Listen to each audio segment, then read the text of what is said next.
आज MIM party की तरफ से हमारे पार्टी के एमएलएज़, एमएलसीज़ और मैं ख़ुद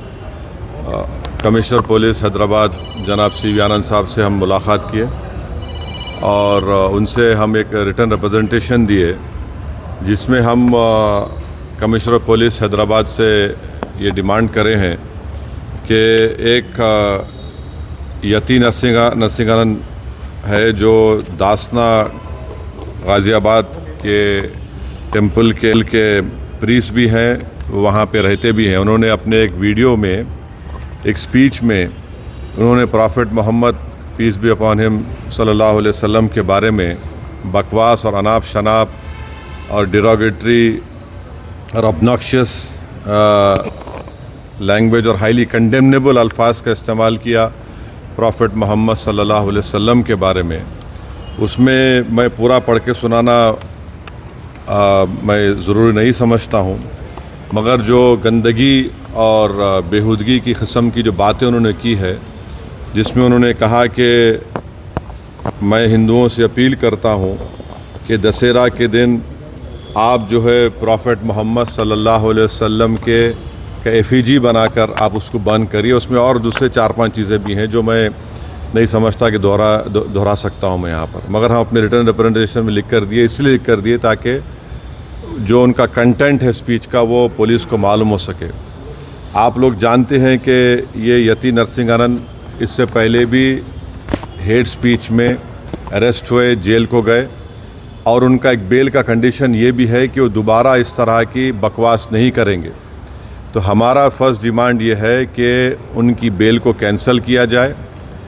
सिर्फ केस रजिस्टर नहीं होना चाहिए बल्कि उनको अरेस्ट होना चाहिए। और हम लोग हमारे रिप्रेजेंटेशन में सुप्रीम कोर्ट के उस जजमेंट का कोटेशन भी दिए जो सुप्रीम कोर्ट ने, honourable supreme court division bench ने सिविल नंबर 943/2021 में कहा कि सुप्रीम कोर्ट ने कहा कि सो मोटो एक्शन लेना जब कभी कोई हेट स्पीच देता। दूसरा सुप्रीम कोर्ट ने कहा कि any hesitation to act in accordance with this direction will be viewed as contempt of this court and appropriate action will be taken against the erring officers. तो हम ये judgement का भी हवाला कमिश्नर पुलिस हैदराबाद को दिए। हम उम्मीद करते हैं कि इमीडिएटली एक्शन लिया जाएगा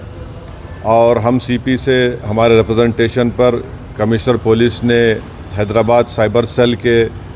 सीनियर मोस्ट ऑफिसर को ये ऑर्डर्स दिया है कि साइबर सेल में उसका केस रजिस्टर करे। और हम उनसे ये भी रिक्वेस्ट की है कि जितने सोशल मीडिया प्लेटफॉर्म पर ये जो बकवास और बेहूदगी और जो गंदगी की ज़बान इस शख्स ने इस्तेमाल की है हमारे रसूल सल्लल्लाहु अलैहि वसल्लम के ख़िलाफ़, उसको हटाया जाए। तो उन्होंने कहा कि वो सोशल मीडिया प्लेटफॉर्म को भी वहाँ पर जो उनका प्रोसीजर है उसके तहत उनको बताएंगे, चाहे वो यूट्यूब हो, जो भी फेसबुक हो, जो भी सोशल मीडिया हो, ताकि हम ये नहीं चाहते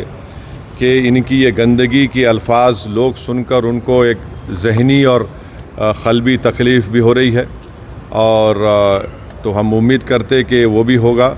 और तीसरा, हम आवाम से अपील कर रहे हैं कि आप पुरअमन रहिए, क़ानून को अपने हाथ में मत लीजिए। यकीनन हर मुसलमान के को एक दिली तकलीफ़ और हमारे जज्बात को ठेस पहुंची है और हम बार बार सबसे कह रहे हैं कि आप क्रिटिसाइज़ हमको कर सकते आप, मगर आप इस तरह की ज़बान हमारे प्रॉफिट मोहम्मद सल्लल्लाहु अलैहि वसल्लम के बारे में इस्तेमाल करना गलत बात है, बिल्कुल नाज़ेबा है, नाकाबिल क़बूल है। इसलिए कि इस्लाम का जो दिल है वो प्रॉफिट मोहम्मद सल्लल्लाहु अलैहि वसल्लम है। तो ये एक मंसूबाबंद तरीक़े से ये शख्स इस तरह की बातें कर रहा है और मुझे पूरा यकीन है कि उत्तर प्रदेश की योगी सरकार का पूरा इनको आशीर्वाद हासिल है, इसीलिए वो इस तरह की बकवास बक रहे हैं। बीजेपी इनका साथ दे रही है और अगर कल कोई लखनऊ में योगी आदित्यनाथ या फिर प्राइम मिनिस्टर मोदी का अगर कोई एफिजी जलाने की बात करता है तो उस पर फ़ौरन उसके घर पे पुलिस चली जाती اور اگر کوئی ایف لے کے آتا تو پولیس اس کو اریسٹ کرتی اور بلڈوزر بھی استعمال ہوتا. آخر کیوں یوگی آدتیہ ناتھ کی سرکار اور کیوں بی جے پی اس شخص کو کنڈیم کیوں نہیں کر رہی ہے؟ جب یہ ایک سملر کیس میں جیل کو جا کے آ چکا ہے, اس کو اریسٹ بھی نہیں کر رہے آپ, اس کو الٹا بچا رہے ہیں, تو اس سے صاف ظاہر ہوتا ہے کہ اتر پردیش کی یوگی سرکار اور بی جے پی ان کا سپورٹ کر رہی ہے. ہم پرائم منسٹر سے اس بات کا ڈیمانڈ کرتے ہیں کہ پرائم منسٹر جو سب کا ساتھ, سب کا وکاس, سب کا وشواس کی بات کرتے ہیں, تو ان کی سرکار کو یہ چاہیے کہ وہ اتر پردیش میں آپ کی حکومت ہے, آپ فوراً اس شخص کو گرفتار کریے. اور ساتھ ہی ساتھ کل ایک اور ویڈیو یہ یتی نرسنگھنن کا, ان کے ایک ساتھی کا آیا کہ وہ یہ دھمکی دے رہے ہیں کہ وہ نہ صرف پروفٹ محمد صلی اللہ علیہ وسلم کے نعوذ باللہ ایفیجی کو برن کریں گے بلکہ حضرت علی کے ایفیجی کو برن کریں گے. یہ کیا کر رہے ہیں لوگ؟ آخر آپ کیا کرنا چاہ رہے ہیں؟ کیا بھارت میں کیا آپ مسئلے مسائل پیدا کرنا چاہ رہے ہیں؟ تو اس لیے ضروری ہے کہ ان لوگوں پر فوراً ایکشن لیا جائے. ہم تو یہاں پر آج ہمارا ریپرزنٹیشن دے کر آئے ہیں اور ان کے اوپر یہاں پر کیس رجسٹر بھی ہوگا, اور ہم سی پی سے ریکویسٹ کیے کہ آپ ٹیم بھیجائیے, حیدرآباد کی پولیس کو بھیجا کر ان کو صرف کیس رجسٹر مت کریے بلکہ ان کو اریسٹ کر کے لے کر آئیے. اور بی این ایس ایس کے سیکشنز ہیں, اس سیکشنز کا حوالہ ہم آپ کو نوٹ میں دے چکے ہیں. تو یہ ایک بہت ضروری ہے پیس کے مینٹین کرنے کے لیے, اور یہ کسی کے بھی جذبات کو آپ ٹھیس نہیں پہنچا سکتے اس طرح کی بکواس کر کے. اور ایک انٹینشنلی بار بار یہ آدمی بول رہا